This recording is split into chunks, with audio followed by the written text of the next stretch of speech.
Jack and Jill went up the hill to fetch a pail of water. Jack fell down and broke his crown, and Jill came tumbling after. সবাই রাইমসটার সঙ্গে পরিচিত তো? আজকে আমাদের আলোচনার বিষয়বস্তুটা হচ্ছে এই রাইমস। বাচ্চারা কেন রাইমস শিখবে, কখন শিখবে, কোন বয়সে কী ধরনের রাইমস শিখবে এবং রাইমস শেখার তাদের কী উপকারিতা, এই বিষয় হচ্ছে আজকে আমার ভিডিওটা। বাচ্চারা যখন ছোট থাকে আমরা প্রথমেই আমরা টুইঙ্কল টুইঙ্কল লিটল স্টার এই ধরনের রাইমসগুলো পড়াতে শুরু করে দিই। কিন্তু কেন পড়াই বলুন তো? আমরা তো খুব সহজে ABCDEFGH যেগুলো ওদের লাগবে, ধরুন ABCD ওয়ার্ড ফর্ম করতে কাজে লাগবে এবং 1 2 3 4 ওদের কাউন্টিংয়ে কাজে লাগবে। তো সুতরাং আমরা খুব সহজেই এই জিনিস দুটো শিখিয়ে তো আমরা শেষ করে দিতে পারি প্রি স্কুলের কোঠা বা বাচ্চাদের প্রাথমিক শিক্ষাটা। কিন্তু আমরা তো এটা করি না, আমরা প্রচুর রাইমস শেখাই। কিন্তু কেন এই রাইমস শেখাই? এটা তো আমাদের মনে হয় জানা উচিত, সকলকে জানা উচিত। আমরা রাইমস এই জন্যই শেখাই, একটা রাইমস একটা বাচ্চাকে তার চিন্তা শক্তির উৎকর্ষতা দেয়। ও খুব সুন্দর চিন্তা ভাবনা করতে পারে, তাদের একটা কল্পনা শক্তির বিকাশ হয়। যখনই আমি বলবো incy wincy spider climb up the water spout, down came the rain and wash the spider out, তখনই ও বুঝতে পারবে একটা স্পাইডার টুকটুক করে উঠলো একটা পাইপ বেয়ে, বৃষ্টি এলো এবং স্পাইডারটা ভেসে গেল। ওর হয়তো স্পাইডারটার জন্য দুঃখও হবে। তার মানে ওর একটা ইমোশনাল ডেভেলপমেন্ট এখানে গ্রো করবে। আমরা যখনই শেখাবো ABCDEFG রাইমস, ওরা খুব সহজে ABCD sequence wise A to Z শিখবে।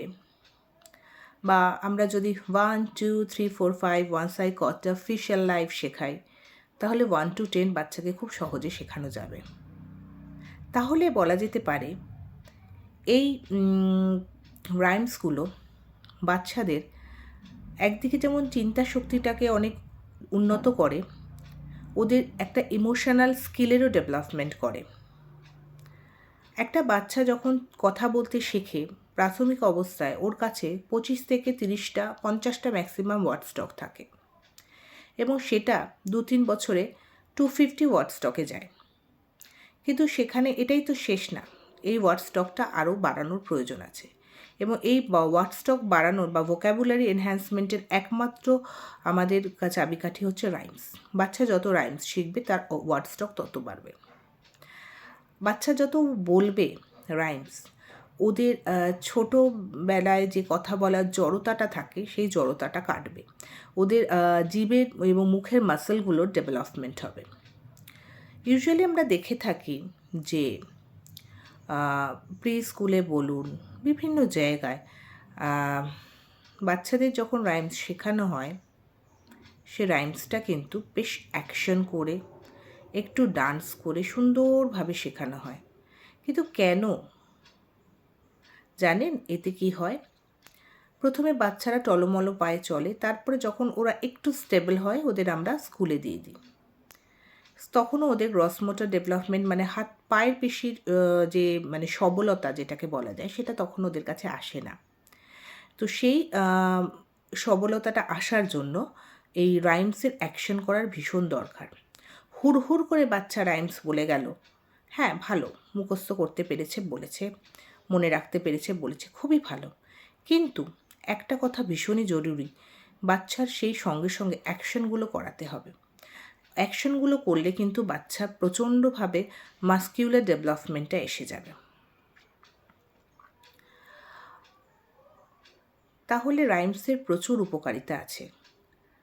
আমরা বাড়িতে রাইমস খুব একটা বলি না। আমরা এখন কি হয়েছে, বিভিন্ন ধরনের টিভি ও মোবাইলের যে চ্যানেলসগুলো আছে সেই চ্যানেলগুলোতে কি হচ্ছে যে বিভিন্নভাবে রাইমসগুলোকে উপস্থাপন করা হয় অনেক হাই রেজলিউশন, অনেক কালার দিয়ে। বাচ্চাদের কাছে ওটা খুব আই ক্যাচিং হয় এবং বাচ্চারা দেখে। কিন্তু যখন আমরা বলবো বা আমরা ওটা অ্যাকশন করব, বাচ্চাদের কিন্তু ভীষণ ভালো লাগবে। ওদের শোনার একটা মন দিয়ে শোনার একটা শ্রবণ শক্তি বা লিসনিং স্কিলের ডেভেলপমেন্টটা কিন্তু সেইভাবেই তৈরি হবে। যে ওরা মন দিয়ে আমাদের কথা শুনছে। এবং আমি বারবারই একটা কথা বলি, বাচ্চাদের কাছে রোল মডেল কিন্তু তার বাবা মা, বেসিক্যালি মায়েরাই হয়, কারণ মায়েরা যেহেতু বাড়িতে থাকে। তাই আমরা মায়েরা, সব মায়েরা যদি একটু ইনিশিয়েটিভ নেওয়া যায় যে বাচ্চাকে আমরা অ্যাকশন করে রাইমসগুলো ওর কাছে উপস্থাপন করব, তাহলে কিন্তু বাচ্চা রাইমসের যে বেনিফিটটা পুরোপুরিভাবে উপভোগ করতে পারবে। তাছাড়া তাহলে বলা যেতে পারে আমরা নিজেরাই অনেকটা বাচ্চাকে কিন্তু ছোট থেকে শেখাতে পারি। আরেকটা যেটা হয়, রাইমসগুলো দেখবেন আমরা ভীষণ টিউন থাকে একটা, ওই যে টিউনটা ওদের মধ্যে একটা মিউজিক্যাল কি বলবো, একটা সেন্স গ্রো করে, মিউজিক্যাল সেন্স ওদের মধ্যে গ্রো করে যে কিভাবে বলা হচ্ছে রাইমসটা। সুতরাং এই যে ওদের সেন্সটা, ওদের একটা ছন্দের সম্বন্ধে ধারণা, এটাও ওদের মধ্যে তৈরি হয় এবং এবং ওটা ওদের কাছে অনেক বেশি চিত্তাকর্ষক হয়। সুতরাং আমি একটাই কথা বলবো, রাইমসের প্রচুর গুণাগুণ আছে। তাই আমরা রাইমসটাকে প্রপার ওয়েতে যদি একটা বাচ্চার কাছে প্রেজেন্ট করি, তাহলে কিন্তু সমস্ত রাইমসের গুণগুলো সে সবটাই অ্যাবজর্ভ করতে পারে এবং তার ডেভেলপমেন্টটা পরিপূর্ণ হয়। তাই একটাই আমি বলবো, রাইমস অবশ্যই শেখাবেন, কিন্তু রাইমসটা যখনই শেখাবেন তখন যেন তার সমস্ত কিছু অ্যাক্টিভিটিগুলো থাকে, তার অ্যাকশন, তার টিউন সবটাই প্রপার ওয়েতে থাকে। আর একটা যেটা হচ্ছে এজ অ্যাপ্রোপ্রিয়েট রাইমস ভীষণ প্রয়োজন। আমি একটা 10-15 লাইনের কবিতা নিয়ে যদি একটা বাচ্চাকে শেখাতে বসি, অসম্ভব, বাচ্চার পক্ষে। ছোট ছোট রাইম সুন্দরভাবে অ্যাকশন করে, ক্লিয়ার প্রনাউন্সিয়েশন করে। আর একটা পয়েন্ট, প্রনাউন্সিয়েশনটা খুব ক্লিয়ার হওয়ার দরকার। প্রনাউন্সিয়েশনটা যদি ক্লিয়ার না হয় খুব অসুবিধা হয়। বাচ্চাকে যথোপযুক্ত উচ্চারণ যেন থাকে, তাহলে বাচ্চার শুনতে ভালো লাগে, বাচ্চা কথাগুলো খুব সুন্দরভাবে শিখে যায়, শব্দগুলো তার কাছে স্পষ্ট হয়ে যায়। তাহলে এইগুলো মেনটেন করে আমরা একটা বাচ্চাকে রাইমস শেখাতে পারি। তাই আমরা খুব ছোট ছোট রাইমস করব, খুব টাফ ওয়ার্ড, খুব টাফ রাইমস ছোট বাচ্চাদের জন্য অবশ্যই চুজ করব না।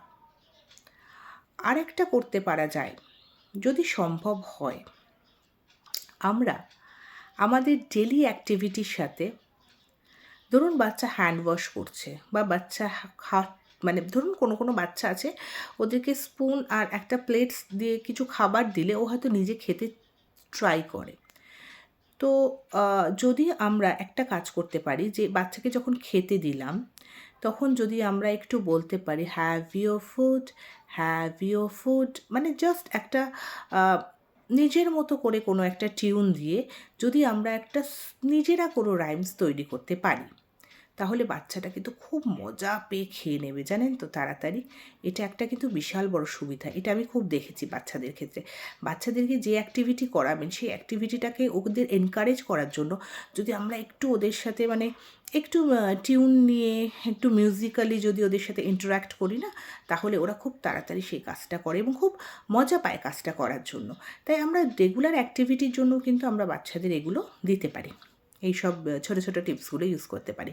তাই আমি বলবো রাইমসটাকে যথাযথভাবে কাজে লাগান এবং বাচ্চার ডেভেলপমেন্টে সহায়ক হবে এবং অবশ্যই আপনাদের সবার বাচ্চার ডেভেলপমেন্ট হবে, সুন্দরভাবে হবে। সবাই ভালো থাকবেন। Thank you.